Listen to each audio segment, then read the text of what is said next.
Welcome to the Marshall Pruett Podcast, presented by our friends at Cooper Tires and the Justice Brothers. Got a brand new show for you here. Debut of Inside the Sports Car Paddock. What the heck is it? Well, we're at the 1-year anniversary of the Weekend Sports Car Show. Myself and my dear pal Graham Goodwin launched the week following, just days after, the 2018 Rolex 24 at Daytona. Turns into something that we truly love, a 100% listener-driven show. You send in the questions on whatever topic, whatever series.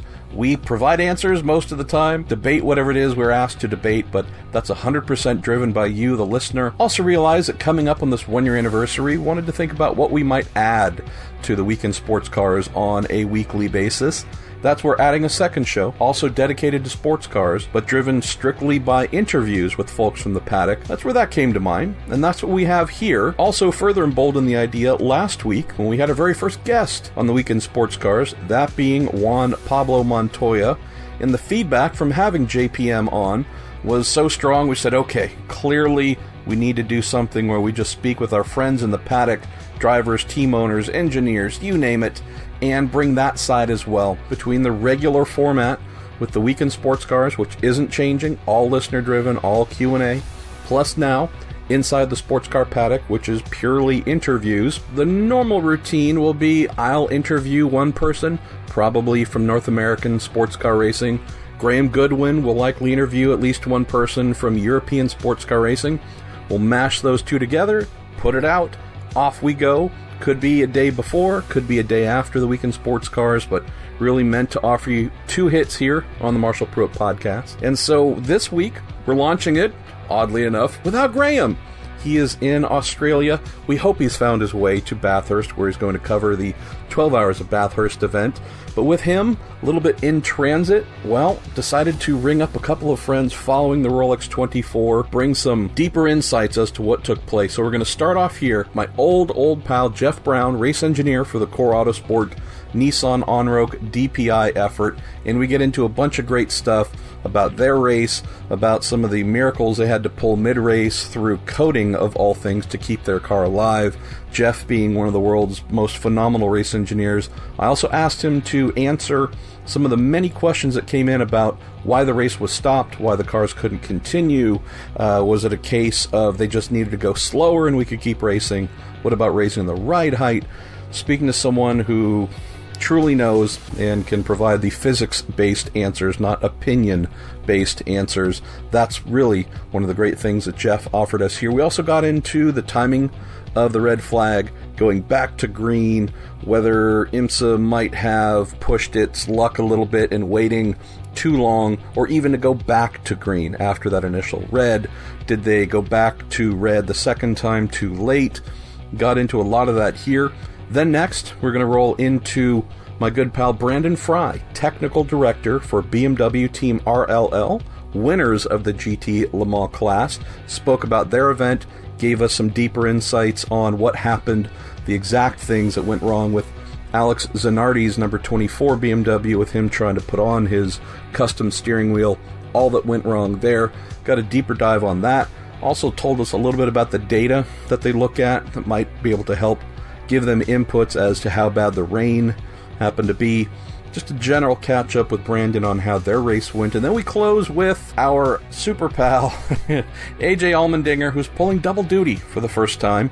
Not only racing for the Meyer Shank Acura effort in GTD, but also making his broadcast debut and going back and forth. So it's some really fun stuff there with AJ, and he and I give each other a hard time at all times, and this was no different. So hope you enjoy our pals here, starting with Jeff Braun, then moving to Brandon Fry, and closing with AJ Allmendinger on the very first episode of Inside the Sports Car Paddock, brought to you by the Justice Brothers and Cooper Tires, and off we go.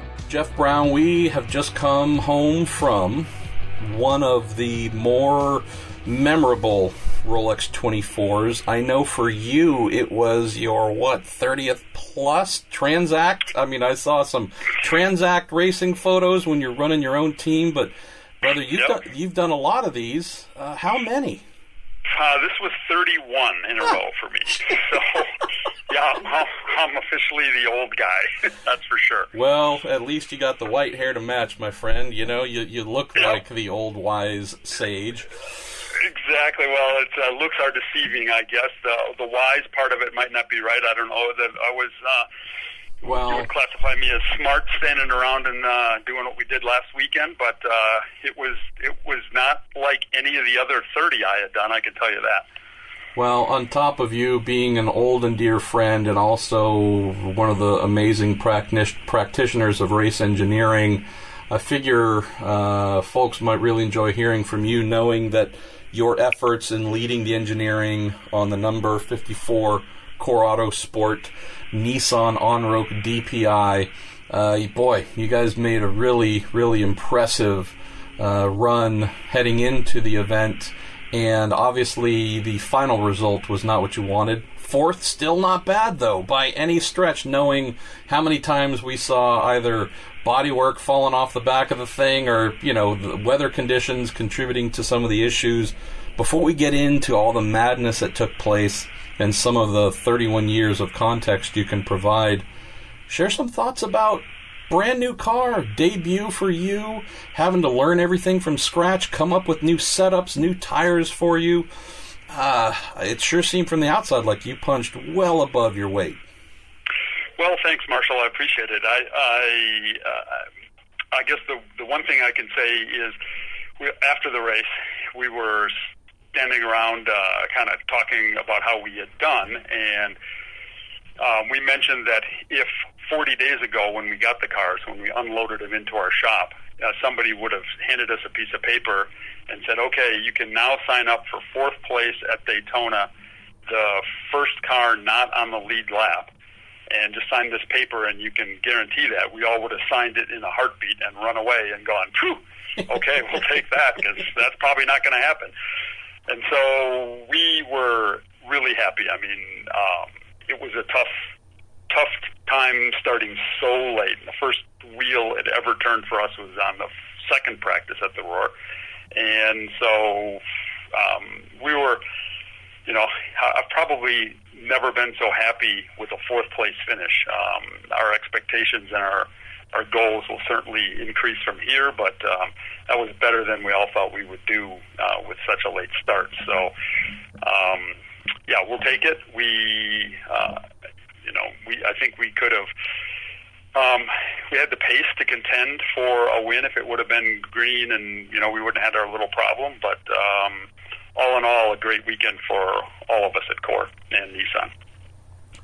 So getting into the race, obviously John doing the opening stint and knowing that the rest of the driving trio would be looking to regain some ground and get into a competitive position. I mean, that was the formula that was used last season to such great effect. What are your thoughts about the team's competitiveness or competitive state heading into the evening, heading into the overnight, before rain and treacherous conditions became part of our reality? Did you feel like you were, had a reason to be optimistic about a quality finish? Yes, for sure. I mean, the first thing that happened is John did a triple stint right from the start, brought the car in on the lead lap. Yep. And we were like, well, that's not technically true. We had a flat right rear tire. We ran over some debris. There was debris on the track, IMSA called it, and one lap later, our right rear tire went down going to the bus stop. He was on the lead lap before the tire went down. By the time he limped back to the pits, we had lost a lap, but that wasn't due to his performance. So John brings the car in on the lead lap, and we're all, that we hadn't planned on that happening. He had a great performance, and then we ran Romain and Loic, and we were just, as the kids say, chilling and grilling there, just not doing anything special, just kind of hanging out. We're not trying to go fast. We're trying to save our tires, save our fuel, save our brakes, just staying on the lead lap. With 20 hours to go, that's all you need to do at that point. We put John back in for a triple stint, expecting probably to be a lap or two down. And, okay, it was after 3 stints, it worked out on pitting strategy and all of that, where John brings the car in, leading the race. Not a lap down, not 2 laps down like you would expect, but first overall. And we're like, oh, okay, we're way ahead of schedule here, because we thought we would have to struggle to make some laps back. So our pace looked good with our pro guys in there. John did probably the best drive I've ever seen him do in all the years I've worked with him. And we were looking pretty good, I think. And then suddenly we had a clutch pressure sensor fail, and we had to do some magic stuff in the pits to try to fix that problem, and that cost us about 4 laps. And then so we still had the pace and a lot of time to make those laps back, because you can almost, if you do it right and you play your strategy right and you get off sequence the right way, you can make a lap back most of the time on every yellow. So we still had more than half the race to go, and so we were still pretty encouraged. You mentioned you do this one thing which I hope many folks love, and more will start to follow either on your Instagram account or wherever you happen to be in social media. And these are your random observations that you post, not only after an IMSA race, it could be after an F1 race, IndyCar, you name it. One of the points that you mentioned was how much you appreciated and how unsung some of your assistant engineers were in helping to make the Nissan shift and go forward. Tell us about that, right? I mean, folks, I think the average racing fan understands, hey, this suspension part broke. We brought it in, we replaced it out, we went. The steering wheel's malfunctioning. We unplugged that one, plugged in the spare, everything worked. Having to do coding on the timing stand in the middle of a race and hoping it's going to bring your car back to life, that's some next level stuff. That was, yes, that's something that people, as you say, people see the miraculous repair of the broken rear suspension or the rear wings falling off the car, and the guys put it back together in 30 seconds or whatever. That's pretty amazing, and we've got guys who can do that and guys who did that during the race. What people didn't see is, and I will be the first one to admit that I am not still entirely clear of all the details of this, and I'm not really even sure I want to know all the details of how they exactly fixed it. But the car stopped shifting. So our cars have what's called no lift shift. So the driver can just pull the upshift paddle without taking his foot off the throttle, and the electronics cut the ignition and do a torque reduction very quickly. We're talking milliseconds here. That allows the gear to change, and then it's right back at full throttle again. Otherwise, we'd be more or less breaking suspension or gearbox components at some point by just being flat on the throttle and pulling gears. Without that little interruption, things can go bad quickly. Yes, and you'd never get it into gear. You just need to, just like you do when you normally shift, you have to lift off the throttle for a second to kind of unload the gearbox to allow the next gear to go in. Well, this is all done automatically and timed very, very precisely, and then timed at a much quicker rate than a human could do, so that you have less time off the throttle, so you can continue accelerating as you upshift. So basically, a sensor in the car failed, which allowed that not to happen anymore. And so Romain Dumas was in the car at the time, and he had to go back old school. We have to lift off the throttle, pull the paddle, back on the throttle. And the problem is the way the shift actuator works and all of that, even though he was doing it as quick as he could, the gearbox was expecting it to happen faster. And so we would get this dog ring to dog ring interference every time he made an upshift, which the dog rings are the devices that actually grab the gear and put it into mesh with the next gear. Enough times of that, and the dog rings fail and the gearbox fails, and you stop on the track because you have no gears anymore. So we couldn't allow that to continue to happen for the next 12 hours. The gearbox wouldn't make it another 2 hours. So the sensor, to change the sensor is probably a half an hour job.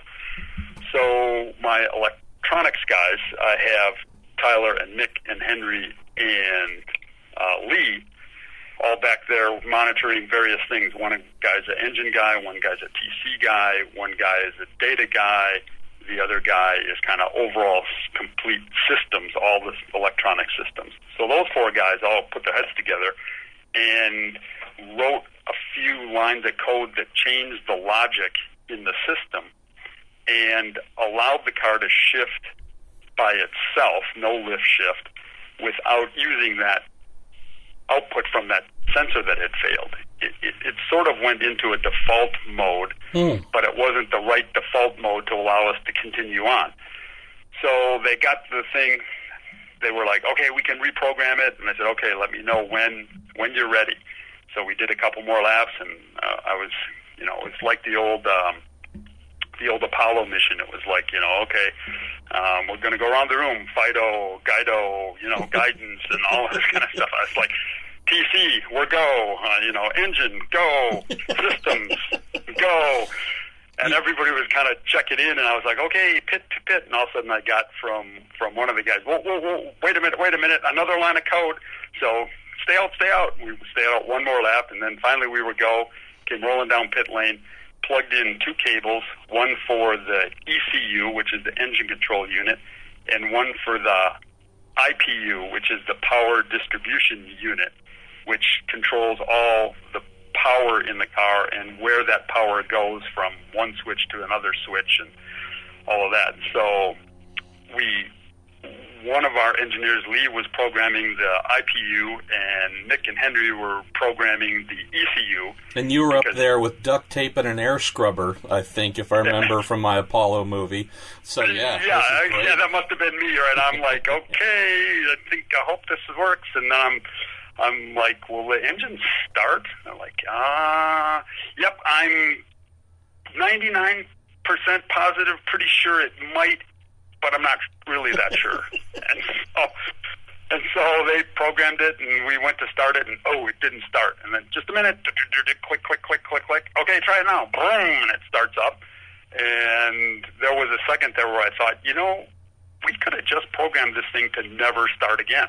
We might be done with our race because we've changed all the programming, and the engine will never start ever again. Well, it took about 10 seconds. They got that figured out, poof, and it started up, and we drove out of the pits, and suddenly we had our shift back. It was a little longer than it should have been, and a little slower and a little harsher.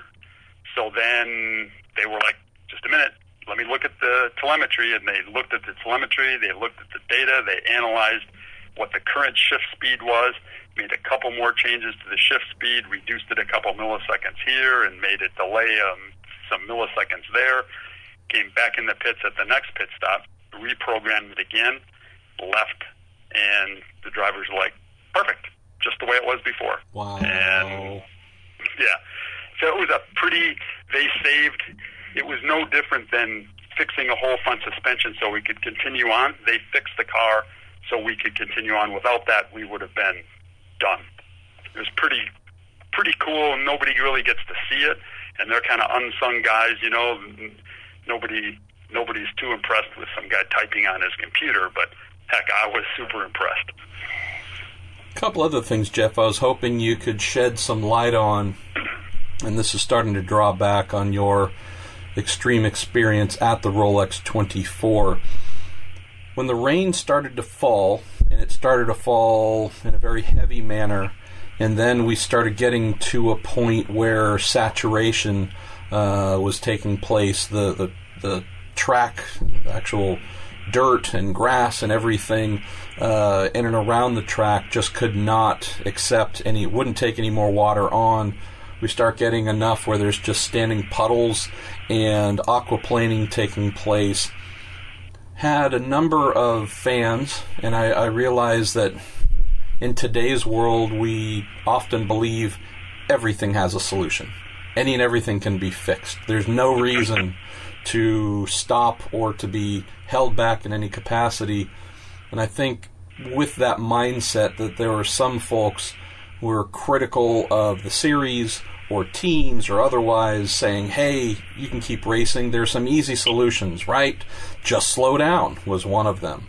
Another one was, well, just everybody change the ride height, increase the ride height. There were all manner of suggestions as to how the untenable situation of continuing, of being able to race in a controlled and safe manner could have been overcome by the simplest of means. I don't want to discourage folks from sharing their ideas, but at the same time, I'm going to go with a race engineer like yourself compared to someone who does not have race engineering knowledge or experience for real answers. You shared, Jeff, some thoughts on both the reason why it became impossible to continue racing, and after that we might get into some of the early warning signs as to when we might have considered stopping. But why couldn't we have just gone slower or changed ride heights or otherwise? Oh, those are great questions, and not bad questions either. I mean, it would seem obvious. Well, we'll just slow down if you're flying off the racetrack. That's what we do in the dry. We slow down. If we can't make that corner at 120 miles an hour, we slow down to 119 and don't fly off the track. The problem with the rain is, first of all, slowing down. Let's talk about that. That would be certainly possible. You could slow down with a prototype. We'll take a DPi car like I was running. You could slow down enough to make it okay. Maybe 40, 50 miles an hour might work. The thing that people forget or may not understand is that our cars are running at a ride height at dynamic ride heights at speed of, let's say, 80 to 100 miles an hour. We're running 25 millimeters off the ground. That's 1 inch off the ground. 1 inch. I think most people who watch the race would admit that the puddles that were out there were an inch or more deep. That the small puddles were an inch. The deep puddles were 2 inches, 3 inches. The bus stop, for instance, was flooded. And so one of the reasons that these cars can make such amazing downforce in the dry is the way they're shaped. And if you look at a prototype from the side, the nose is raised up. You'll see the splitter is kind of high. That's to take a lot of air in. Then as the air goes past the front axle into the middle of the car, the shape of the underbody is such that it compresses that air so it gets closer to the ground. And that's where you have your 1 inch of ride height. So the air sucks a lot of air in, it compresses it in the middle of the car, and then it expands it out the diffuser. Well, that works really great in the dry. But in the rain, what it does is it sucks in at the front of the car a massive amount of water, and then it tries to compress that water between the ground and the underside of the car. Well, we know for the most part, at least in our world, water is not compressible. So it just, as it tries to compress this water, squeeze this water to the middle 1 inch section, it just lifts the car off the ground, purely lifts the car off the ground. And you don't even have to be in an inch of water for it to lift it off, because we've taken in a volume of gallons of water at the front because it's real high. It's like a funnel. So we've funneled all this water right to the middle of the car, and now it has to go someplace, and it just lifts the car off the ground. And so we're actually wedging the car off the ground with this giant flat bottom, and now the wheel loads, the tires, essentially don't touch the ground anymore, and you're a boat. You're floating. And you're seeing this on telemetry. I mean, you have strain gauges on all four corners of the car that tell you the loads being transmitted to the wheels, how much force is being pushed down onto the suspension push rods. You see, if we're talking about dry on a qualifying lap, you're seeing thousands of pounds of force being compressed onto the wheels, through the chassis, down through the push rods that are connecting the suspension to the outboard to those wheels and such. And you'll also see in the rain, if and when we have enough rain, instead of seeing big 4-digit numbers, you could see very low 3-digit, if not 0, telling us that there's really nothing pushing this car down onto a hard surface. Exactly. I mean, it's so we see the actual loads when the car sits there in the pits at 0 miles per hour. We're seeing the loads on our telemetry that you would see when you see the teams place the car on scales in the garage area to measure the corner weights. We see those exact same numbers on our telemetry to show us exactly how much weight is on each tire. And in the rain, we'll see normally at the front, let's call it 200 kilograms of weight on each front tire. We were seeing in the rain under 50 kilograms of weight. I mean, the car is just floating.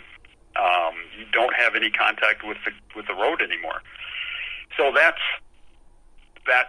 and so you could slow down, for sure. You could slow down. And if you ran 30, 40 miles an hour through there, you could probably not get that big water compression in the middle and lift the car off, and you'd be fine. I don't think anybody would want to see everybody slow down to 40 miles an hour and go around. That's a point that I raised to some folks on Sunday as well, and this is not trying to be critical, it's just being blunt. If you're a fan of the NBA and you really want to watch the finals and you want to see the Warriors play the Lakers and you want to see Steph Curry against LeBron James, if the court was in an inch or two deep of water and running was so dangerous where they could fall and slip, break an ankle, blow out a knee or otherwise, would you say, okay, but we still want to see a game, let's set a rule where everyone has to walk, and walk gingerly for the entire 4 quarters? Would you... It's possible the game could go on, but is that something that anyone would actually want to watch? 2 of the world's greatest basketball players stepping gingerly, almost like, the cartoon thief trying to sneak through the house so they aren't heard, just to avoid slipping and falling and injuring themselves? I think the answer is no. To me, at least, and I might be in the minority, but if it's not a race, a real race, even in hard rain, but where drivers can maintain control, then I don't want to watch something where folks are tiptoeing just for the sake of keeping it going. So at least that's my mindset. Exactly. Well, did anybody watch the Pro Bowl this weekend? The NFL Pro Bowl? I mean, really? Who wants to watch that? And your analogy is not so far off. And then the second thing is it's pure visibility. We were lucky enough to have in-car camera on our car for the whole race, and one of the things that IMSA provides is a feed of all the in-car cameras, and we can select our in-car camera and watch it real time, full time. And so we were watching what our drivers were seeing, and our drivers were certainly you just couldn't see. I remember Colin was in the car, and he said one of the worst things here is the restarts. What happens is you get a restart, you bunch everybody up. Now these cars are all designed to do what I described before, to suck the air in and pump it out the back. And so you get these massive rooster tails at, 60 miles an hour, you got giant rooster tails. At 120, it's unbelievable the amount of water they're pumping out the back. I'm sure everybody saw it on TV. Well, on a restart, it's 40-plus cars pumping this water out into the air, and the cars behind, you just can't see. There's no way you can see. And so what happens is, the big fear was, remember back, I don't remember what year it was, when Mimo Gidley had his big accident. 2014. And that was in the dry. Yep. Okay, 2014. It was because he was unsighted. He was behind a car, another car had stopped, and he popped out, and boom, he ran into a car. that potential for a similar kind of accident existed in the rain, because a car spins up in front of you. It's just a giant mist, and you're coming in at 120, 140, whatever the speed is, and you can't see, you can't avoid him. Suddenly, he's just there, and you see him 2 car lengths before you hit him when he's parked and you're at 150 miles an hour. And that was the fear, because obviously cars are spinning in the wet, cars are off track, and you just can't see what's coming up, and that potential was huge. That was the big thing our drivers were complaining about, was I can't see. It just, and they're race car drivers. They, you could say, okay, well, if it's really that bad and you're scared, just pull off the racetrack and stop racing. I mean, it's not what's going to happen. These guys are going to go, and they just cross their fingers that, that doesn't happen. And I think that's what made it so tough, and tough on the race directors and the powers that be at IMSA to make that decision. Nobody wanted to stop the race, but nobody wants somebody to get hurt, and it's a fine line. Racing's dangerous. It certainly is a dangerous sport. Everybody accepts that, and it's not unknown to anybody. And I think there's a certain limit of how far you go to danger. And I don't think the show is very good. So if it's dangerous and it's not exciting, then there's little point to continue, in my opinion. Let's touch, Jeff, on the question of why not just have everybody come in and raise the ride height, and then we'll come back to the conditions you were seeing, and I think we were all seeing, and wondering when, if the first red flag should have been lifted. But what about the idea of, all right, IMSA says everybody come in, raise your ride heights, and then you can race adequately in the rain? Yeah, so first of all, you couldn't get the cars up high enough. They're pumping too much water underneath the cars. There's also, I would say, specifically on prototypes, but also many GTs as well, there's a genuine limitation in how high you could raise the car that might be considered even remotely beneficial, meaning, you've got a fairly narrow range of how high you can jack a prototype up in the air, simply because the threads on the adjusters aren't 5, 6, 8 inches long. Exactly. It's not as if you could go to monster truck ride heights because there's that much adjustment just waiting there to be used. It physically isn't there to be, the adjusters aren't that long to be able to do that. Exactly. I couldn't double my ride height. I couldn't go from where we were another inch higher. The push rods would fall apart. There's just not. There's the barrels aren't long enough. The threads aren't long enough. You would never run that. And then, even if you could, you would end up with ridiculous. The suspension wishbones couldn't run at those angles. The camber would all change. It's just impractical. You can't do it. You'd almost need to take 2 to 3 hours off. And I'm not even sure that would be enough time, because I don't know if everybody would have all the things they needed to go back to the garages, try and knock, because you mentioned the knock-on effect, try and get the rest of the suspension geometry to even play or work. Caster as well, bump, steer. I mean, there would probably be a lot of profit to be made if someone had a full machine shop to make all the parts and pieces just to, raise cars up a significant amount and provide the pieces needed to then make the suspension actually work at that new level. And then if you could double the ride height, it still wouldn't be.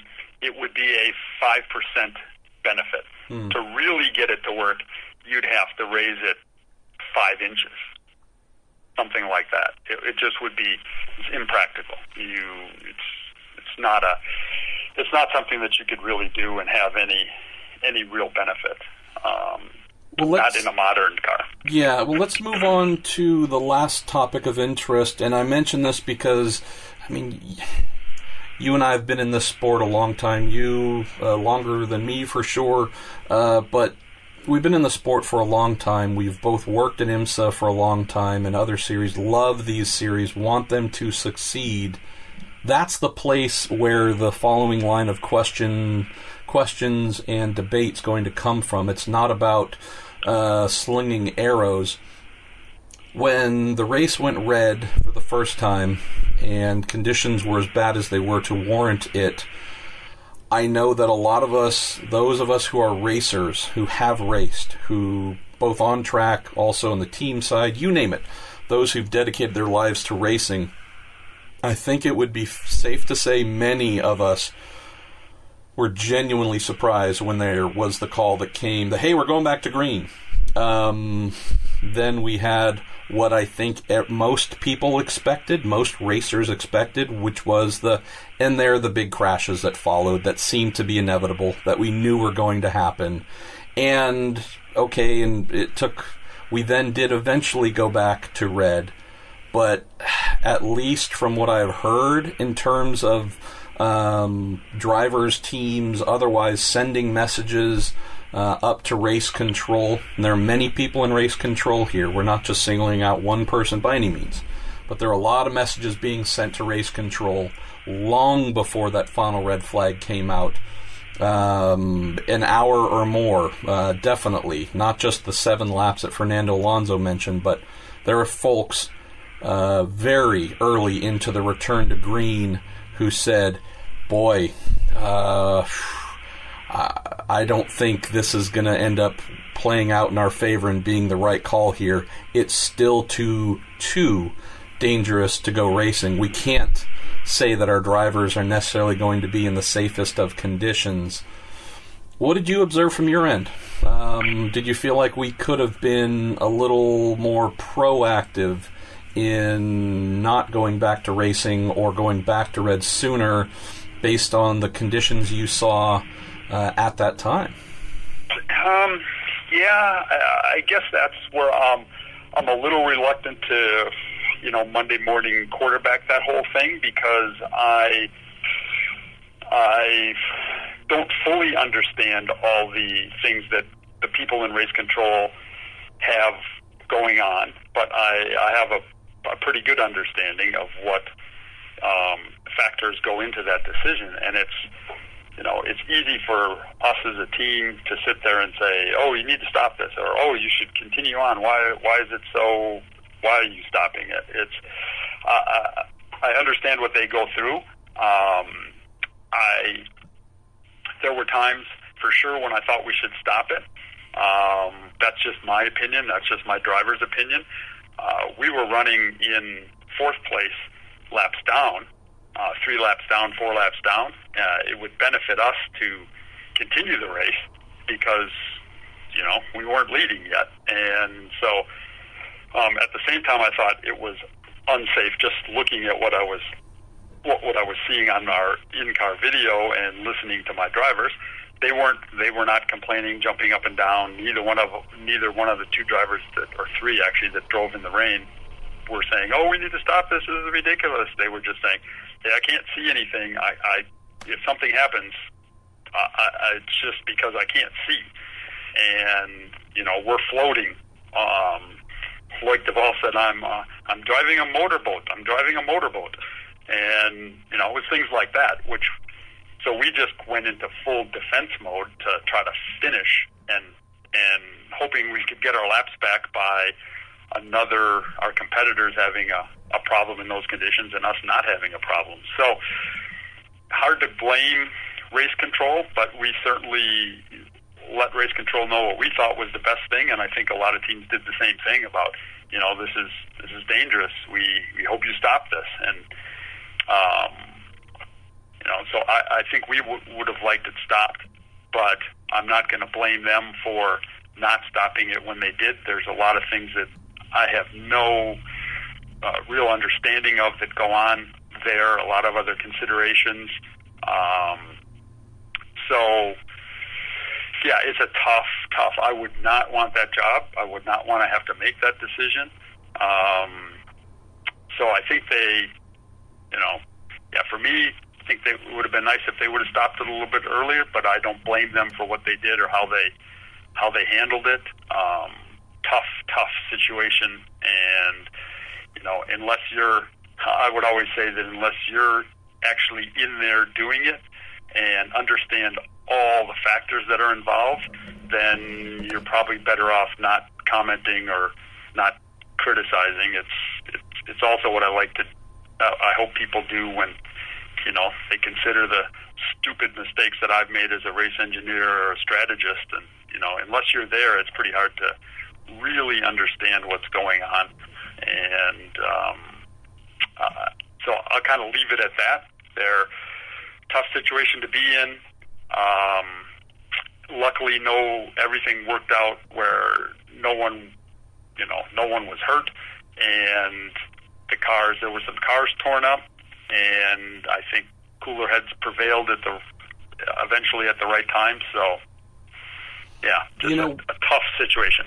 One thing maybe to close on this, Jeff, and bringing over something from IndyCar that I know has taken place, is in situations like this where either it's extreme rain or the track is breaking up in the dry somewhere and possibly causing some problems, or name something that would be negatively affecting all of the drivers in the race, and where the series needs some unfiltered, honest input to help them decide how to act or react. I know one thing that IndyCar has done is tried to identify some no BS voices in the cockpit that they can rely on. And so I mentioned this as maybe something to consider if it's already in place. I don't know if it is, but I'm sure I'll be told afterwards if it's the case. But there were some things that came out after the race when the series came into the media center to explain the rationale behind when they called the red, when they went back to green, and so on.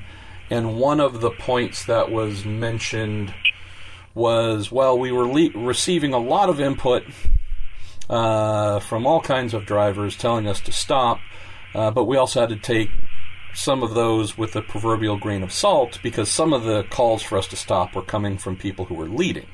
And so obviously if we threw the red flag, knowing that no one expected the conditions to improve, we would effectively be baking in their victory, right? So there could be a conflict of interest here. And you could be faced, Jeff, obviously, with a situation where if you have, say, a short list of drivers that you are going to ask to be available and give you that no BS answer, there could be a situation where one of them might be leading a race, and you might have to say, well, I'm not going to rely on good old Larry or Mike or Bob because they're in a potentially conflicting situation. But it just seemed to me that in a situation like this, among the flurry of SMS, texts coming in, you name it, to the tower saying, stop, stop, stop, that was there an opportunity, or is there an opportunity going forward to say, okay, in GTD, I know that these are 5 or 10 drivers who they're going to give an unfiltered, unvarnished opinion, period. They're going to think of the bigger picture and what's best for us, not for themselves. Okay, these are ones that I know we can rely on privately. We're not telling anyone who they are, but I can call into the car and say, hey, folks are saying it's this. Is that true? Give me your thought. And in GTLM, and in P2, and in DPi, where private communication, the series can say, all right, we feel confident in what we're being told by these number of drivers we've reached out to and kind of built this private list with, that what they're telling us is going to be the real deal, and that is going to help us make a decision to go in one direction or the other.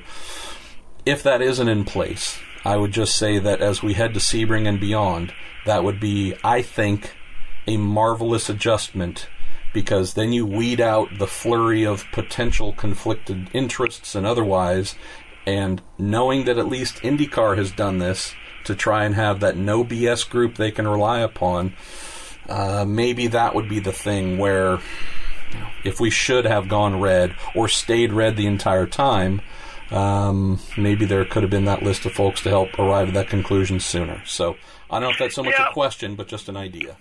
Yeah, Marshall, I think you're right. That's probably something that could be looked at. I know for sure IMSA has their driver advisor group that's up there in race control, to look at things like driving infractions or blocking penalties and things like that. They help the race director and other competition people up there make those decisions. Johnny Unser and Elliot Forbes-Robinson and Didier Tays were there for this race. And those guys all have great experience at that, and they can look at the in-car videos, they can see the restarts, they can see what's happening, and they're smart guys, and I'm sure they were one of the hundreds of factors that Bo Barfield and his group were looking at and considering to decide whether we should continue or not. The weather forecast, the radar, all that information they have, all the teams, guys like myself, texting them, and they're like, okay, this guy has this hidden agenda, and this guy has this agenda, and all of that has to come in to be filtered down, and then one decision being made, which is nearly impossible and very difficult. Something that, like I said before, I wouldn't want any part of, and amazed that they can even come to any decision with all of that going on. But who knows? Maybe it's a combination of that. I'm pretty certain that IMSA monitors all the crew's radios, and maybe under a yellow flag situation like that, I'm just thinking this off the top of my head, one of those guys, one of those drivers could actually talk directly to one of your, trusted drivers in each class and just say, hey, Andy Lally, what's the real deal out there? And it could be Didier talking to Andy Lally and getting the story, or, under yellow. Maybe that's something that could happen. But a lot of smart people up there in a super difficult decision-making time, and all I can do is, throw in my opinion, which is just one more data point for them to consider in making their decision, and not mad that they didn't, get a piece of information from me and go immediately, oh, it's from Jeff Braun, we have to actually do this right now and act on it precisely. I don't expect that at all. I just, they went from 99 data points to 100 when I sent my note in, and they had 99 other people saying their opinion, and they made the decision, and as it turned out, it was okay. I was just disappointed we couldn't do an actual 24-hour race. My wife Diane actually brought up a good point. She says, well, why don't we just stop and run it on Monday? They do it in NASCAR all the time. And I didn't have a good answer for her. Well, I wouldn't disagree. I know that I think everybody's goal was to try and get the full race in. So there was nothing wrong with that. There's no criticisms to offer there whatsoever.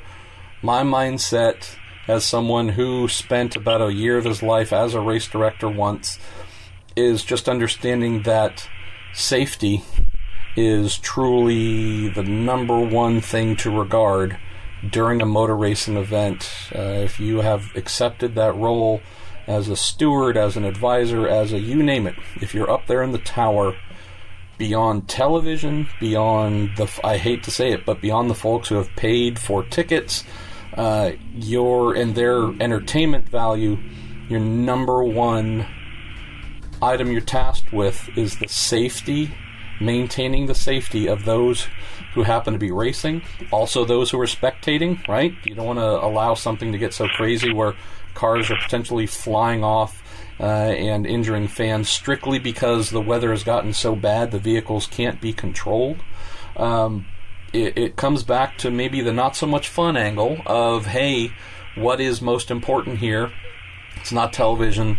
It's not entertainment. It's making sure the men and women inside of those vehicles and those on pit lane and the track workers and such, the safety marshals, that they are in as high a state of safety as can be preserved. And if there's any feeling or sense that through no fault of their own, the skies have made things absolutely impossible for that control to be maintained, beyond any other consideration, that's where the voices of a Jeff Braun, an Andy Lowley, a whomever saying, hey, we have the most talented folks imaginable in sports cars, driving on really good tires, rain tires too, and they can't do their jobs and say that they can be safe, and portions of every lap they surrender to chance and possibility because of, as you mentioned, the aquaplaning, the you name it. That to me, that's where you come back and say, you're the ref. You're the ref trying to safeguard the safety of your players. That has to be number one. And I'm not saying that philosophy or that commitment was compromised at all. I just don't know. There's a part of me that says, could we have gone to a safer stance earlier?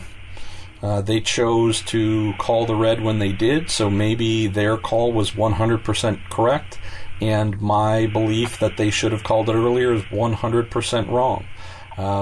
I just come into it from the mindset of, boy, safety is absolutely key when the weather turns conditions to a point to where control of the vehicles kind of being given up to an uncomfortable percentage.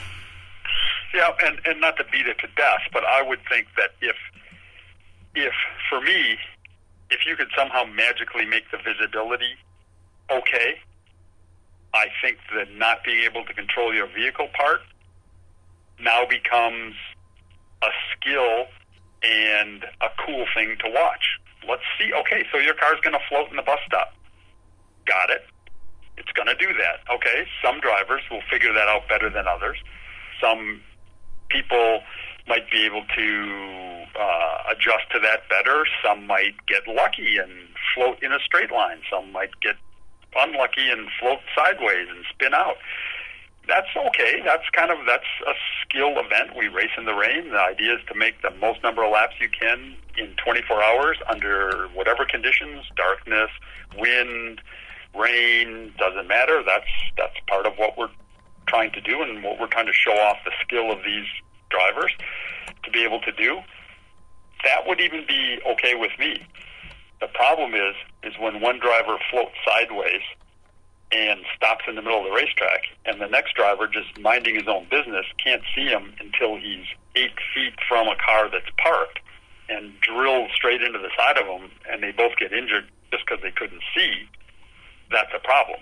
If he can see a car spun at the exit of the bus stop sideways because he got it wrong, as he's entering the bus stop, and adjust his speed and his direction and all of that to avoid the guy who he sees spun, because that guy didn't have the skill or got unlucky, no problem. It's that when you arrive there without being able to see the guy parked and you just crash straight into him, there's no skill involved there. There's no fun factor of the fans watching one driver. Even I could do that. That could be my claim to fame, you know? Right. The conditions were so bad we threw in Pruett to be a wrecking ball because he sure as hell isn't worth a darn in the dry. Yeah. So, see, fans want to watch skilled drivers negotiate that and do Back that right. to that argument again. All right, I'm out. Yeah, sorry. Yeah, no, anyway, that's what I think. If the visibility could be right, it would be okay. And Colin even said that to me on the radio, because he was in when the first red came on, and then they made the drivers that were in the car when the red came out restart the race. And he was like, okay, good. Maybe when the sun comes, there wasn't any sun. When the light comes up, when it's not as dark, maybe the visibility will get better. And in fact, it didn't, because it was overcast and the spray was just as bad and things like that. But that's what most of the drivers are concerned about, was visibility. I just can't see. they all think, race car drivers all think that they're, better skilled than anybody else, and if there's an 8-foot puddle and you have to hit it 120 miles an hour, they'll be able to get through it, no one else will. That's what they all think, and that's cool. Yeah. And that's what people pay money to see, is who can do that the best, in the dry, in the wet, who's the best. But there's no skill involved with just getting lucky and not hitting a car that's parked in front of you. There's no skill there that we're watching or anything, and it's just, sometimes you got to protect the drivers from themselves, because they're just going to go do it. And that's the other, that's another great point. There are a lot of great points to add here, and I'll close on this. This is one of those situations where I just hope, as we move forward and look forward, if we are unfortunately visited upon by the same level of oh my goodness type weather, this is one of those situations where I think it's okay to err on the side of stopping too soon and then saying, oh, well, hey, conditions improved faster than expected, we're going back to racing, than the other way around. I liken it to a MMA referee. If you see someone is clearly been punched in the head 3 or 4 times and they're losing their motor skills and the knockout is soon, it's imminent, do you need to wait until that person is laying flat on the canvas, stiff as a board, with their eyes rolled in the back of their head because you let those 3 or 4 extra haymakers crack them on the jaw? Or do you say, okay, I'm going to we're at the tipping point here. I don't necessarily need to see this person's consciousness taken from them. I'm stepping in and waving it off now. Refs get a lot of guff when folks feel the fight was stopped too early, but coming back to that central point of safety, we do have this pretty awesome thing that's different in motor racing where we can call a red flag, which stops the proverbial fight. And if we feel the conditions have improved, we can resume the fight. In MMA, it's final. It's over. The minute you wave it off, it's done. There's no chance for the fighter to regain their capabilities and keep fighting. But I have to admit here, just general takeaway, I would rather see IMSA and any other series step in before those that fighter's taken the oh my goodness punch that turns out their lights. Step in a little early, and then if you feel like, hey, you know what, we can keep going, pull that red, throw that green, and let's keep going. I know it might not be the most popular thing at the time. I'm not worried about the popularity contest. So Yep. No, I'm with you. Hey, you know what the coolest thing I saw was? We're parked right next to, we're pitted right in front of the BMW guys for the whole race, and it's the red flag and it's rain, and all the cars are parked right across the way from us in the fast lane, and they say, okay, we're going back to green.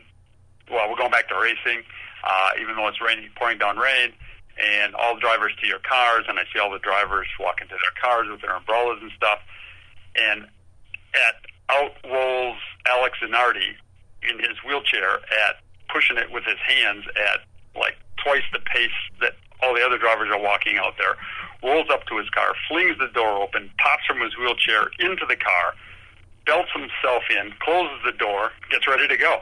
I'm like, holy moly, that guy is the coolest guy, I think. I know everybody's seen it and everybody's seen what he's done and is amazed by it, but he just another racer. Man, it's time to go back to green. And he just shot from that pit lane to his car and popped in there and is like, let's go, boys. It's pretty cool.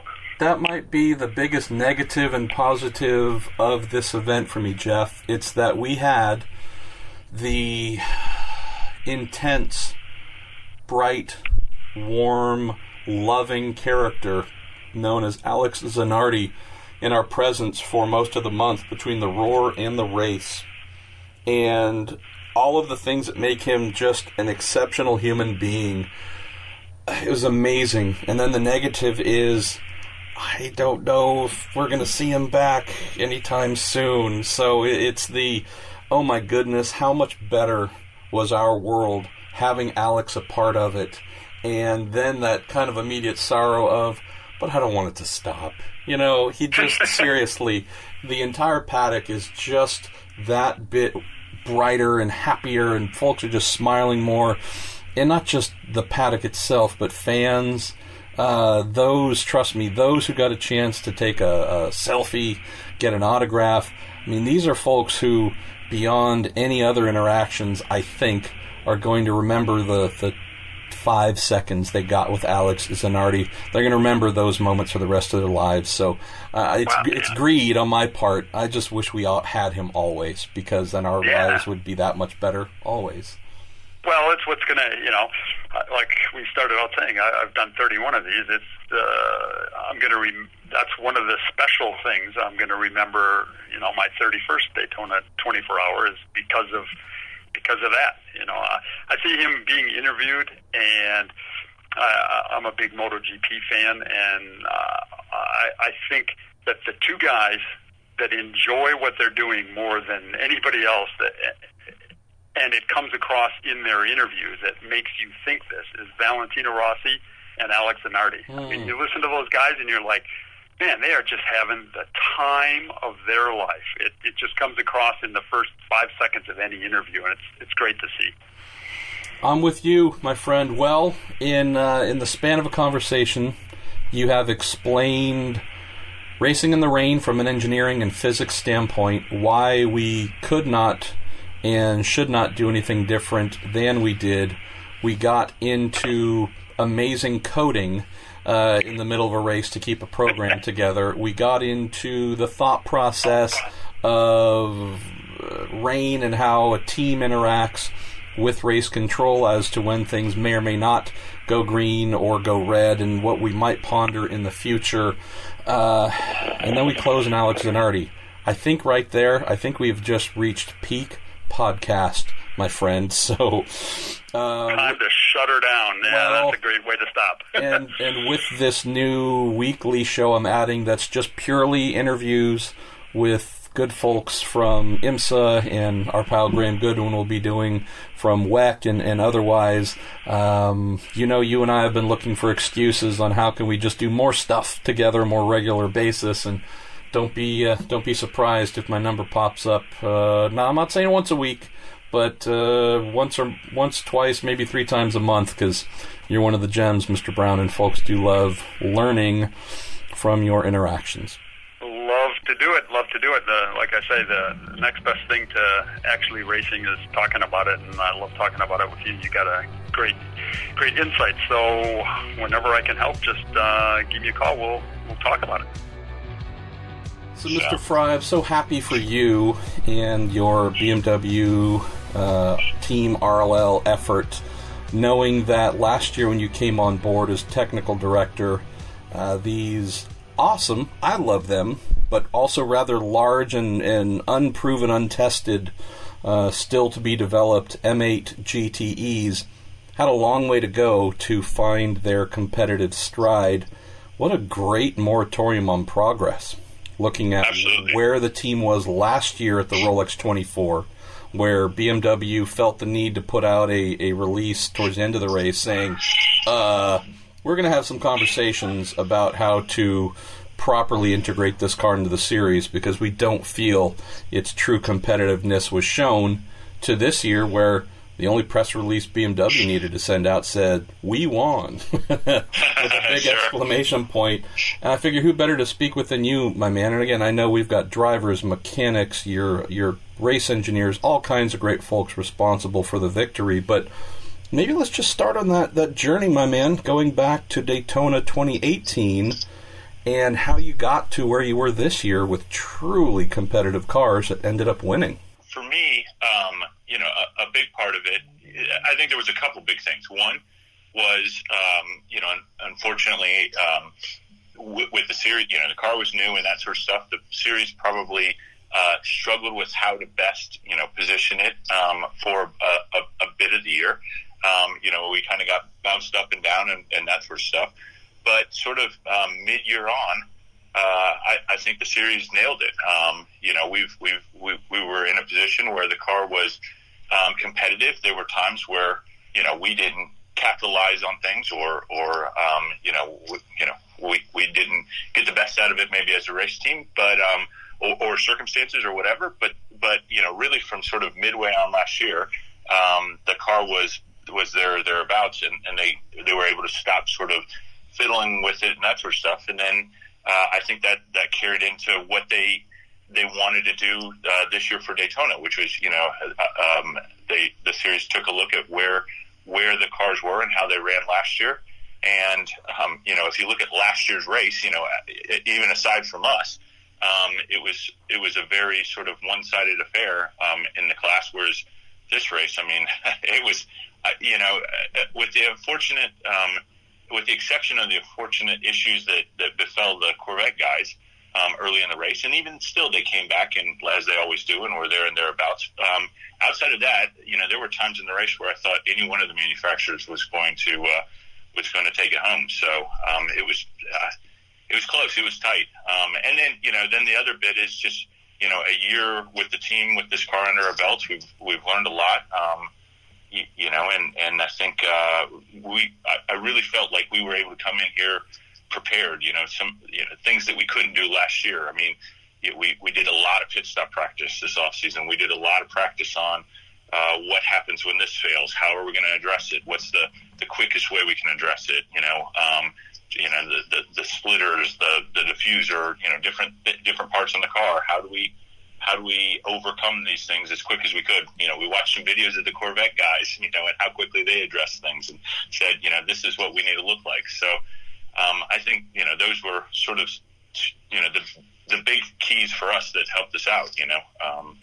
Is where the series went with it, and kind of putting the whole field in a more competitive position, and then just experience with the car. So before we start to get towards the end of the race, where obviously victory became the story for the number 25 M8 GTE, let's talk a little bit about what happened when our man and our friend Mr. Alex Zanardi was looking to start his first stint, I believe, in the number 24, and the issues there which led that entry to head back to the garage, and I believe I don't know if I've ever heard of it before in a sports car race, replace the steering column. Yeah. Tell us about what happened there from start to finish, because obviously the team did its best to rally back, but certainly an uncommon cause for a delay. It is, and it's just because of the uniqueness of what we needed to do for Mr. Zanardi. His steering wheel was different from what the other drivers used. That's not something common that obviously that you see very often, and so it meant that we needed to do a steering wheel change during the race, and we practiced with driver changes and what we needed to do, and BMW did a whole lot of work to try to get us well prepared for what needed to happen for that. We worked with the series in terms of what that needed to look in terms of a pit stop, what they would allow us to do, and that sort of stuff. And I think they were very helpful in that regard. And then, like I said, we practiced it like crazy. But unfortunately, we missed on the aspect and really the part that failed us, which was that the car was dropped essentially right as he was putting the steering wheel on, and it jostled it enough that we damaged the connections inside, in the center of the column, the electrical connections, and he was able to sort of get through his stint. Obviously he didn't leave the pit box on time, and so there was already signs of an issue there. But then when we after his stint was done, and then we switched back to sort of the regular steering wheel and put that steering wheel on, connector ends that were already sort of damaged were further damaged, and then that ultimately meant that we needed to go change the steering column because it didn't at that point any more steering wheel changes we were going to have problems with and that sort of stuff. And so we went back, changed the column, addressed those two wheels, and we had two spare wheels. And after that, actually had no problems. It sort of, I guess it goes back a little bit to the first point, and that's I guess the beauty and the challenge of this kind of racing is, as I said, last year it was a new car and that sort of stuff, and we got our heads around it and worked all the bugs out and got to the position where we're able to be super competitive and the cars are reliable and that sort of stuff. And here's sort of a little bit of a unique thing. We tried to work with it and test it and get all the bugs worked out, and we unfortunately got caught by one in the race. The way we adapted immediately after that, because we realized what happened, we watched some in-car video and saw what happened, and then made sure that all the drivers, when we went to Alex got the column on before we dropped the car and gave the guy that drops the car a thumbs up, and then we did that with Jesse, who was getting in after him, so that we didn't get into a situation where we jostled the car while we were trying to put the steering wheel on. But unfortunately, it just shows that a small mistake or a small change can have a big impact. And nearly got back from that, but before we ran into some other troubles, unfortunately. But So one of the great aspects of this year's race, as I alluded to earlier, is you had truly competitive cars. And I know that going into Saturday, I expected to see at least one BMW M8 GTE fighting for a podium, if not a win. Tell us a little bit about how the change in conditions. We knew rain was coming. Everyone knew that rain was coming. We just did not know how nasty it would become. Tell us about planning for rain, where you might make decisions on how you prepare for that rain, meaning, oh my goodness, we are going to have to make some fundamental changes to the car, or just, it shouldn't be too bad. We should be able to get by without doing a whole bunch. Just curious the mindset you had knowing that weather was coming and how that ultimately played out and how the car performed once it got really nasty. Sure. So for us, I think we were fortunate, I guess, a bit in that we did a December test with Alex. That was our first test with Alex, and it rained at that test, and it rained at the start of the test, and so we went out and ran in the rain, and with the cars as they rolled off the truck, and then transitioned from rain to dry, and continued with that setup, and really we didn't find that the car had any big issues running in the rain. I mean, we didn't need to deviate significantly far from what we ended up with as a dry setup to make the drivers happy, and they felt like it was a pretty solid car in the rain.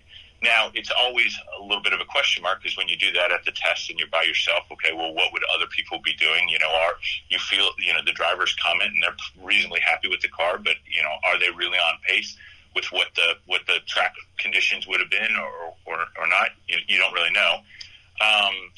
So that was sort of back in December.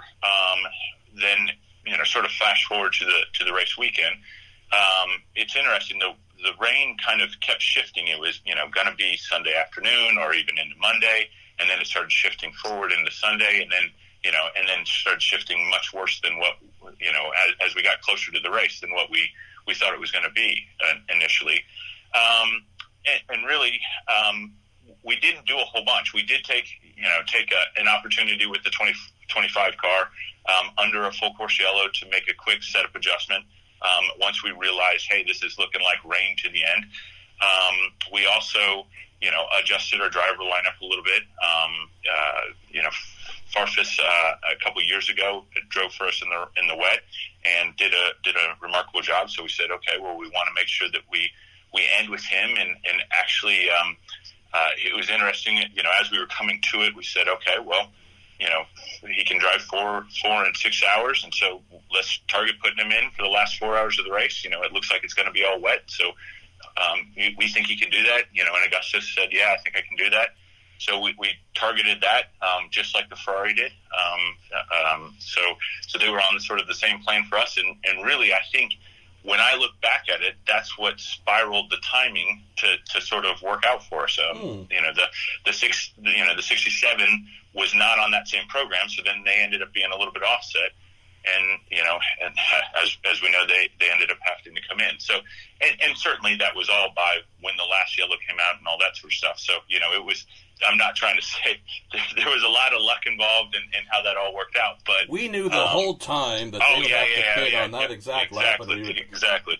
Yep. So, but, so that's how, I guess that's how we were trying to sort of set it up is we started planning, a little bit out with, okay, this is going to be rained at the end. So let's, make the one change we want to make, which is a nice quick change. We want to get Augusto in and make sure he works through the conditions so that, we've got some consistency there with him. And sort of that was our plan.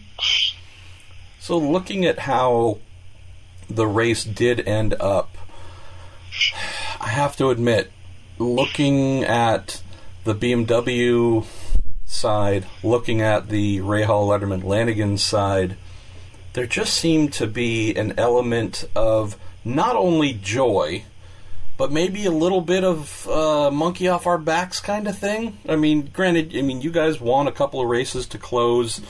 Towards the end of last year, the M8 GTEs became very competitive.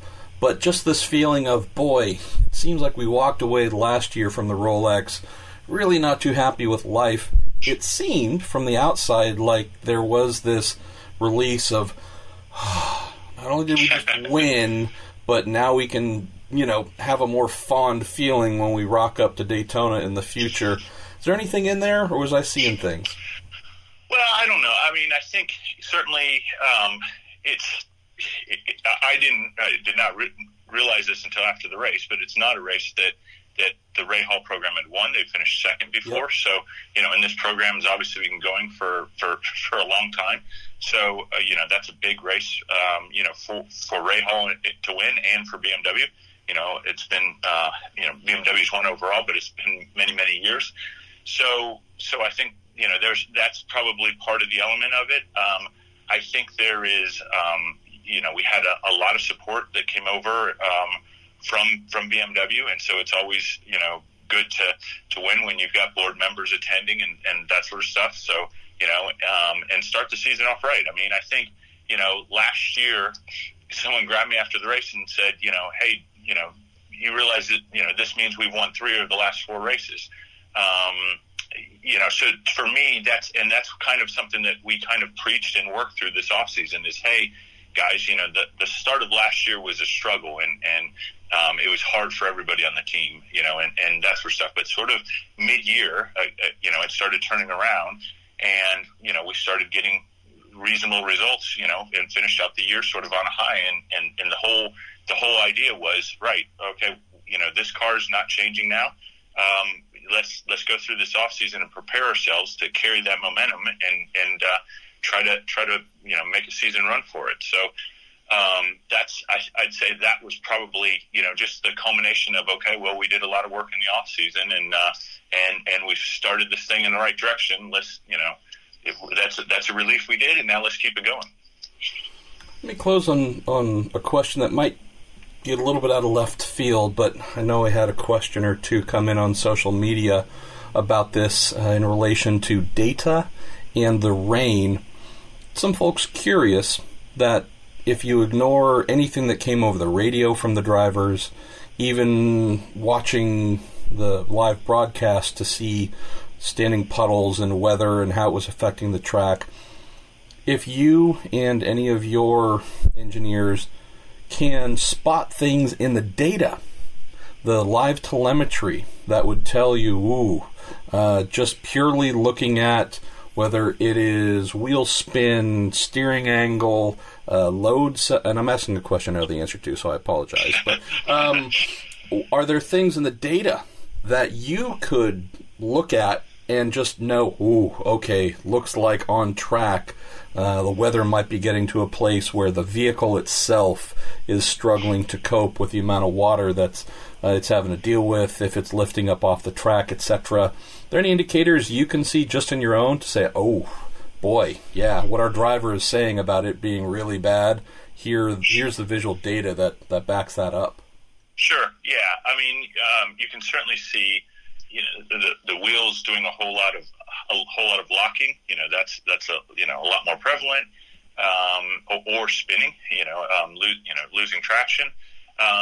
You can certainly see the way they're able to use the brakes as opposed to what they would do in the dry or the throttle.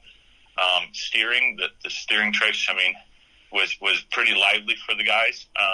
So just from simple ones like that, yeah, you can see that this is especially if you reference it, and that's quite often what we'll do, reference it to a dry lap, and obviously the speed trace is way down and all that sort of stuff, but you can see, as you're saying, hey, the thing, they're shutting it down way early, and they're having to treat the brake pedal way gently and more gently, and the wheel, they're struggling with the wheels locking up or even coming off the corners, a lot of wheel spin and that sort of stuff. So, you absolutely can see that in the data, and you can see it from, those are generally things that the driver's, directly feeling, or contributing to, what you see and what he's doing with his hands and what he's doing with his feet, type things. So, so purely from data, I guess, for sure, there's plenty that you can see. Where does this win rate among the successes you've had in the sport, my friend, both IndyCar world, sports car world? I'm guessing this is one you're going to remember. Pretty high up there, yeah. I mean, absolutely. This is one of the big endurance races in the world, and so yeah, this is probably pretty high up there, if not the top of what I've been able to accomplish. So, I know I'm pretty proud of all the guys, proud of the team, proud of the result. It was a pretty mega day.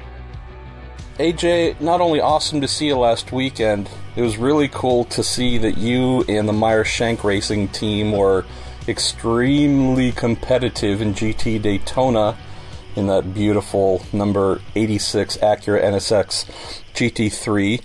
You're also pretty darn competitive in the broadcast booth, brother.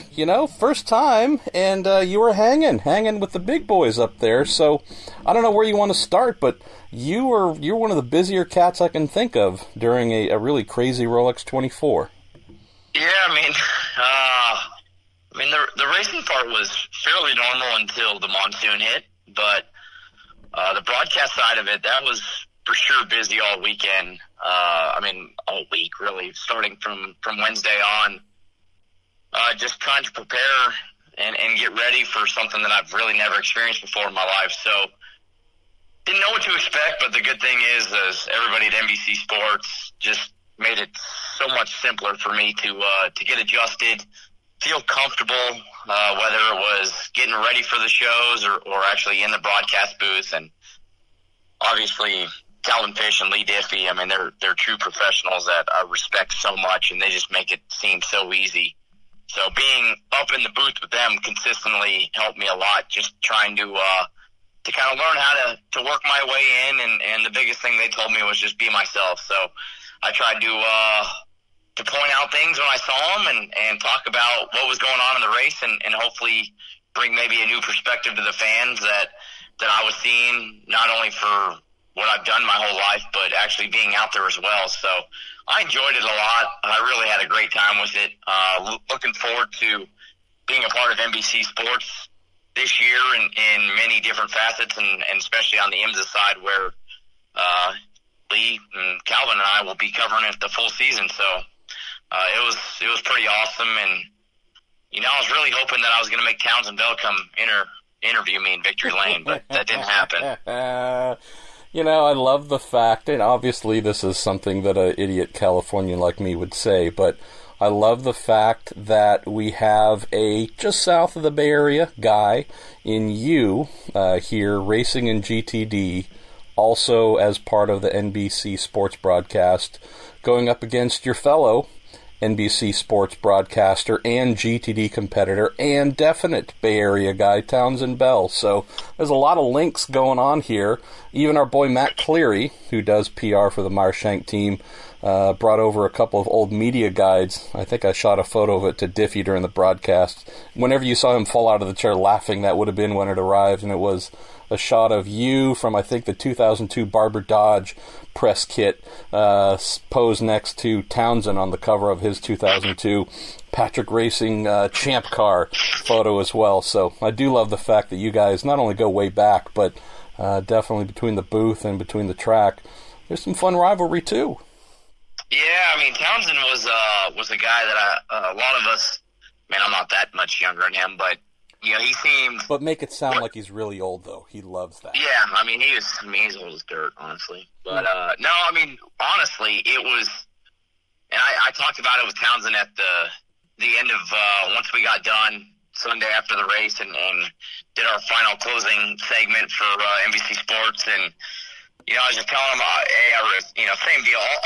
Everybody that and not just at NBC Sports, but that does this for a career and how easy they make it look. So, you know, as I said, fortunate to have so many different people around me that just made it a lot easier over the weekend. But yeah, Townsend is the guy that I looked up to. I mean, he was really big and for us younger guys at the time of looking outside the race car in the sense of, you know, how to work on sponsorships, how to go about talking to sponsors, how to present yourself. And I told him that after the race, you know, how much I respected him of what he does in television, because I mean, same deal. And that's what I want to work to is when he's doing the IndyCar broadcasts of how good he is just bringing perspective to the fans and what the drivers are going through. But you know, I told him, I said, you know, from the days of when he was in a suit and tie and we were in this auditorium and he was presenting this, marketing kit of this is what you young drivers are going to have to work on to be truly successful. It's not about just being inside the race car. So, you know, him being a broadcaster now, it was no shock, because you could just see that back in the day when he would do that for all of us. But yeah, I mean, it was fun, and I hopefully on TV, everybody got to see the fun that we were having with it, kind of giving each other little jabs about who was going to beat who. And I mean, he got in that Lexus and just wheeled it that first stint. So of course PT had to give me crap about, you know, I can't let everybody down. I can't let Townsend show me up. So I had to try to do my part as well. But it was an enjoyable weekend. It was a little bit heartbreaking at the end. You know, I love Mike Shank so much and that Meyershank Racing team, and just I thought we really had a shot. You know, I thought a couple of different times they might stop the race and we were leading it, and then went back. Let's talk about that a little bit, because you guys were leading. One of those things where it seemed like you, along with some, not a ton, but definitely with a number of cars, also in other classes, were at a place where, had it gone red, where we kind of thought the conditions warranted it, you'd probably be wearing another Rolex right now. With it going on longer than maybe some of us expected, yourselves, the 67 Ford and GTLM ended up having to pit cycles factored in to a point where, you know, we're talking about your 5th place finish compared to what could have been a win. Yeah, I mean, basically when we were going back to green, I was just really nervous, not having a ton of time in the rain, especially in the late part of it of my career, just obviously being in NASCAR for so long. So, you know, we went back green and we were kind of just felt like we were in a boat. And at that point, there was a ton of Europeans behind me that had experienced these conditions a lot, or at least closer than I had. So it was one of those things that we dropped the green and you just had to go do the job. And I was trying to be as careful as possible, and I was kind of shocked. I think we opened up a 27 or 28-second lead in that first run, and then obviously there was a lot of cautions after that. And from there, I think I was running out of time of how long I could be in the car in a certain period of time, and we put Trent in, and the way the strategy worked for Trent, he had to restart kind of mid-pack, and it just never worked out. So it was pretty disappointing. I've experienced, and myself and Mike and that team have experienced kind of letdowns before, and sometimes you just don't know how many shots you're going to get at it, and I thought maybe we'd get that one. One thing, AJ, and this is by no means an effort to toss anybody under a bus. We heard after the race, we even heard during the race, that there were a number of drivers trying to give feedback directly to all the stewards and race control. Again, long before the final red flag went out, saying, hey, this isn't racing, right? Like, we're not in control here. The weather has taken control of our cars. Were you and the team one of those, again, not trying to be critical of IMSA, but actually just trying to say, hey, guys, trying to give you some input from what I'm seeing on track, and we've kind of crossed over from we're driving to the puddles are now in charge? Yeah, I was giving my feedback. I wasn't happy, but at the same point, it's tough, right? Of course, I'm leading the race at that point. Our race team's in the lead, so it's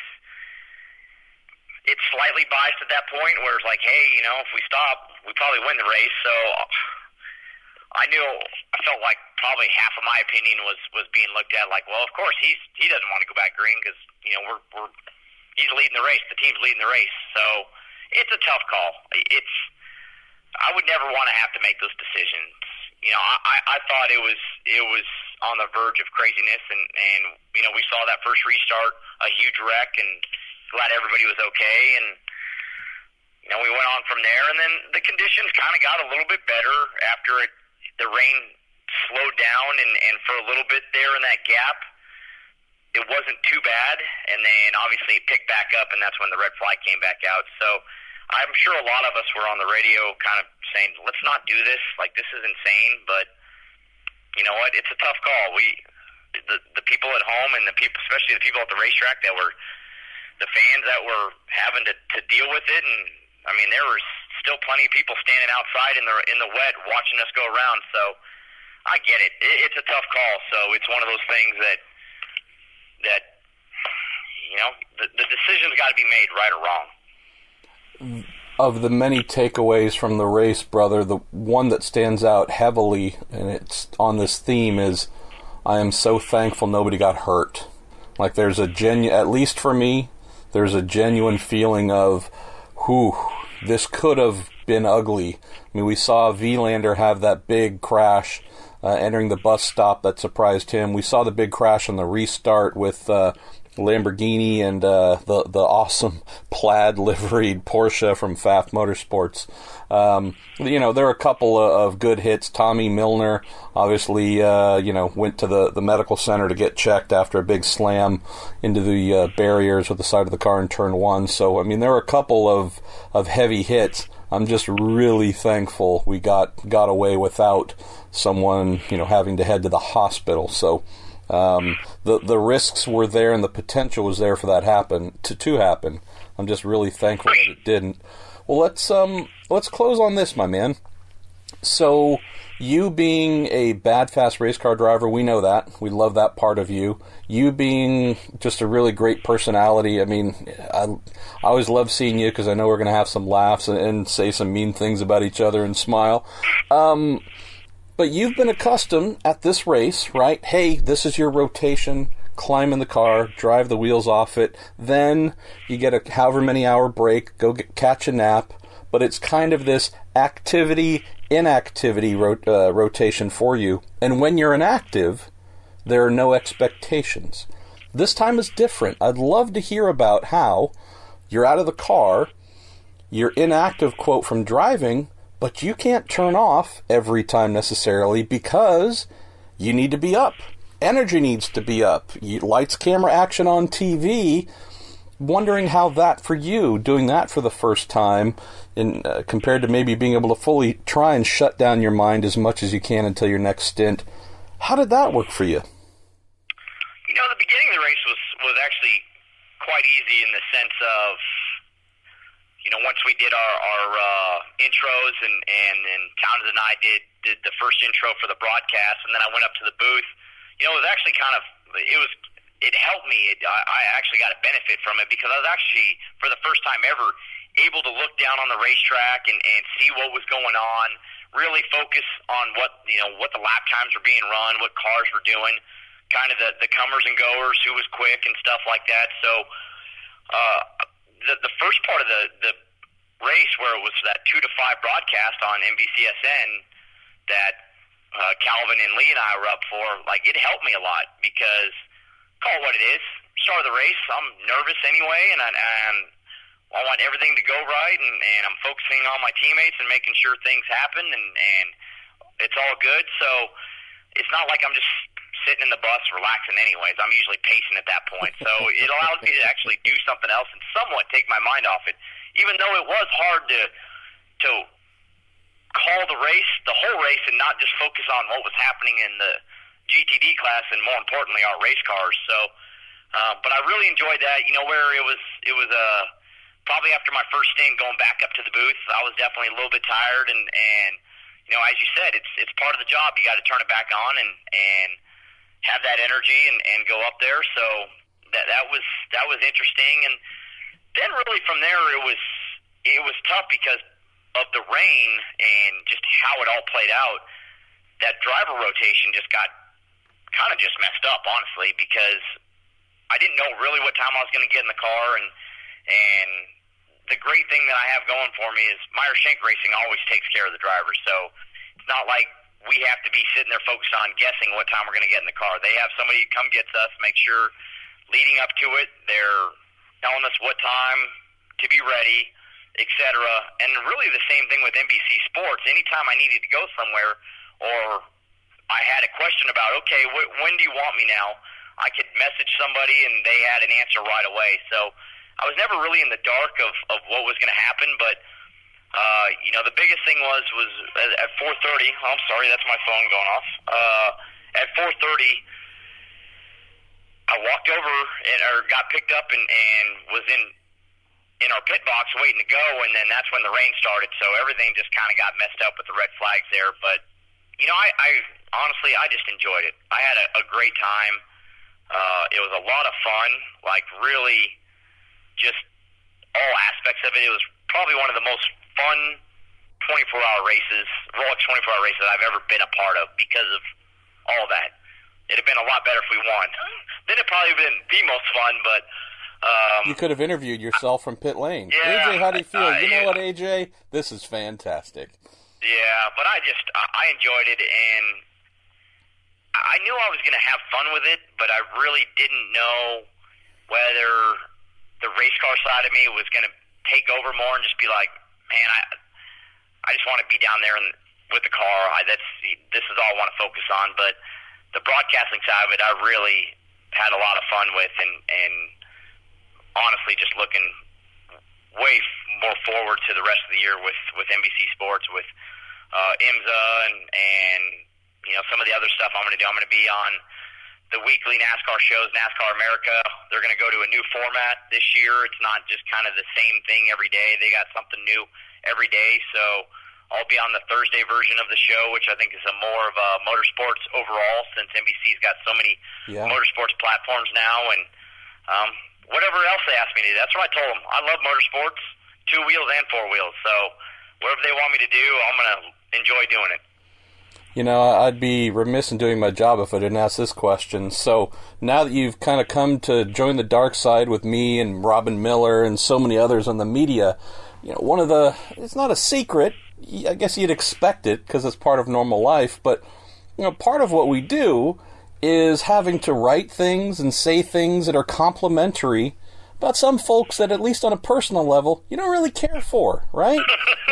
Good old so-and-so won the race, just dominated, beat the heck out of everybody. As a professional, we have to do exactly that. Honor their good work. Boy, so-and-so just destroyed the field. Amazing performance. You might be bristling a little bit inside like, man, I can't stand that sucker, but got to do my job. Won't ask you to name names, but, you know, did you, A, do you know that, or did you realize that, and B, did you have to grit your teeth a little bit at all while providing commentary about certain folks? Maybe someone who took you out in years past. It's part of the job, brother. Yeah, I mean, it's more on the IMSA side of it. Obviously, I don't have a lot of run-ins with people because I'm only there once a year, so that's a little bit different. But, you know, I mean, at the end of the day, I think what everybody wants is the truth. And whether that's, man, that guy did an awesome job, whether I like him or not, you know, he did a fantastic job, or vice versa, somebody you really like and they mess up, you got to call them out on it. And that's part of the job, and that's something that from day one they told me, like, hey, sometimes you may be really close with somebody and you got to pretty much tell it how it is, and they may not like you for it, but you got to be truthful because you can't do this job if you're just faking it. So, sure, I'm sure there'll be times where maybe, probably more on the NASCAR side of it, where somebody wins a race or anything like that. You got to talk about it, and you're not a big fan of them, but it's part of the job, right? And it's a new role that I've got to take on and get used to. But you know, at the same point, to a certain degree, it's no different. I'm just as competitive in the broadcasting side of it because I want to be at my best. The only reason I've ever done anything that I do, first and foremost, is because I put the pressure on myself to be at my best. Whether it's racing cars, it's broadcasting, it's me going out there playing golf with just buddies. I'm always putting the pressure on myself. I want to be at my best. I want to be the best at that job. So it's the same deal. You know, this new career path in my life and a new role that I've taken on, whatever it takes to be the best, I want to do that because that's how I've always been with myself. And that's another, you raise a great point too. I mean, you do, whether it's standing in front of a television camera or writing a story that hits the web or print, you know, there is that part. And I'm glad, you know, and you're built for that stuff, man. You've got the right personality to handle it. But, oh yeah, I can tell you for sure that I know every time when I submit a story about whatever, the minute I click send, there's a mental countdown clock of when I'm going to receive that text that usually has emojis of something that looks like my face, the poo emoji, and something else nasty, and or a phone call or otherwise calling me, you know, 7 kinds of a bleepity bleep. It's part of the game, but, you know, again, man, whatever comes your way, you're going to handle it the right way, and I know we're going to have a good laugh about it. So, well, brother, I'm happy. The good thing is, Marshall, for the most part, none of the competitors really like me because I was an ass. I didn't want to have to overstate the obvious here, okay? And also, when you kept using the phrase you looked up to Townsend Bell, I kind of left that one on the vine. That was a little bit easy about you looking up to people. So, but anyways. Oh yeah, I mean, hey, I wouldn't be shocked from somebody like you to make a short joke, you know. Well, I mean, but you don't make enough fat jokes or wide jokes. For that. No, it doesn't. But I'm just saying, you know, you got to give as well. So I will expect more slings and arrows from you to me. Why? They're fully deserved. Brother, so happy for you, and not only happy to see how things turned out in the race, that you survived. No, it wasn't the win you wanted, but 5th is certainly something that should keep the fire stoked to bring you back next year. But even more happy for you to see how this broadcast thing kicked off in a super positive way and to hear nothing but good feedback. So good on you, brother. Happy for this next chapter to get off and get going the right way. I appreciate it, man. Thank you. And hopefully now we just get to spend more time together at some point. I'm announcing my retirement, folks, from the sport, but we'll go ahead and leave the rest to you. All right, brother. Thanks for spending some time. All right, man. Thank you.